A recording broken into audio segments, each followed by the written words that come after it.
एक बार अदिति अपने कमरे से बाहर जाती है और वह फिर दोबारा आती है तो वह देखती है उसके होटल के कमरे में सारा सामान बिखरा पड़ा है और उसके कुछ सामान चोरी भी हो गई है।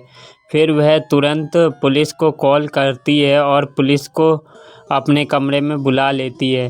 पुलिस को 3 लोगों पर शक होता है और वह तीनों को पुलिस बुला लेती है ताकि वह उनसे पूछताछ कर सके। पहला होता है कुक, दूसरा होटल के मालिक का भाई और तीसरा रिसेप्शन।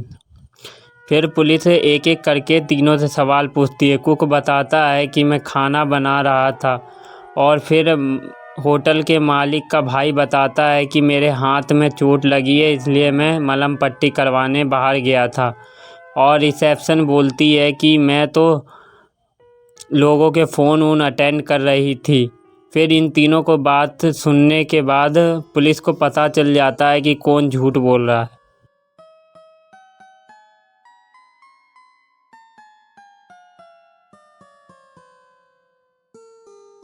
होटल के मालिक का भाई ही झूठ बोल रहा है क्योंकि अगर आपने उसके हाथ को ध्यान से देखा होगा तो उसके सेट के ऊपर ही पट्टी बांधी हुई है, जबकि ये पट्टी सेट के नीचे बांधी जाती है जहाँ पर चोट लगी होती है, लेकिन उसने जल्दबाजी में सेट के ऊपर ही लपेट लिया। इससे पुलिस को पता चल गया कि वह झूठ बोल रहा है।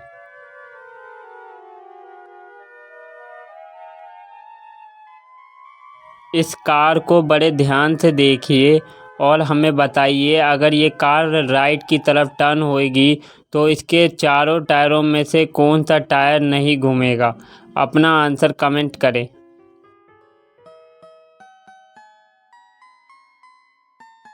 इसका आंसर बहुत ही सिंपल है। कार के पास जो एक्स्ट्रा टायर होता है यानी स्पेयर टायर, वो नहीं घूमेगा।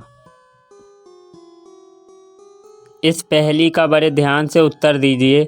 ऐसी कौन सी आवाज़ है जो बाकी सबको तो सुनाई देती है लेकिन खुद को सुनाई नहीं देती? इसका सही जवाब है खर्राटे, जो खुद को कभी नहीं सुनाई देती लेकिन सबको सुनाई देती है। एक बार एक लड़की पार्क में बहुत ज़ोर ज़ोर से रोने लगती है तो उसकी चीखें सुनकर पुलिस वहां आ जाती है और पुलिस उससे कहने लगती है बेटा चुप हो जाओ, लेकिन वह बच्ची चुप नहीं होती।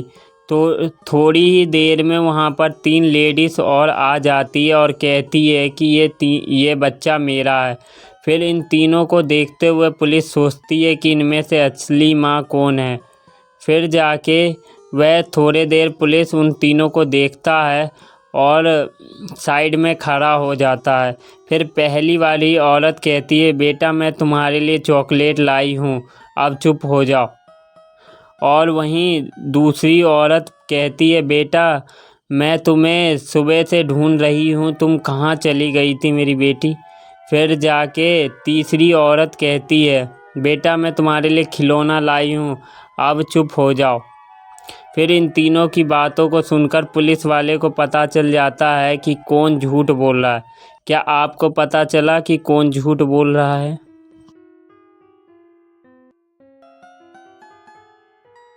इसका सही जवाब है दूसरी औरत ही उसकी बच्ची की माँ है, क्योंकि वह अपने बच्चे को ढूंढ रही थी, ना कि चॉकलेट या खिलौने ला रही, क्योंकि वह पहले अपने बच्चे को प्यार करेगी ताकि वह चुपचाप हो जाए।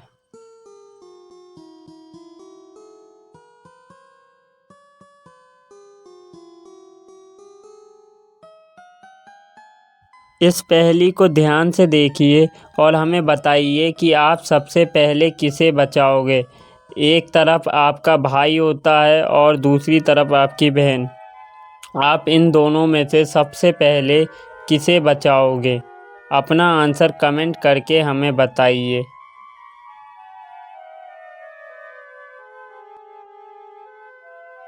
इसका जवाब बहुत ही आसान है। अगर आपने वहाँ पर लगी रेड लाइट को देखा हो तो आपको पता चलेगा कि लेफ़्ट साइड में रेड बत्ती है यानी ट्रेन वहाँ रुक जाएगी, और राइट साइड में ग्रीन, यानी सबसे पहले वह लड़की को बचाएगा।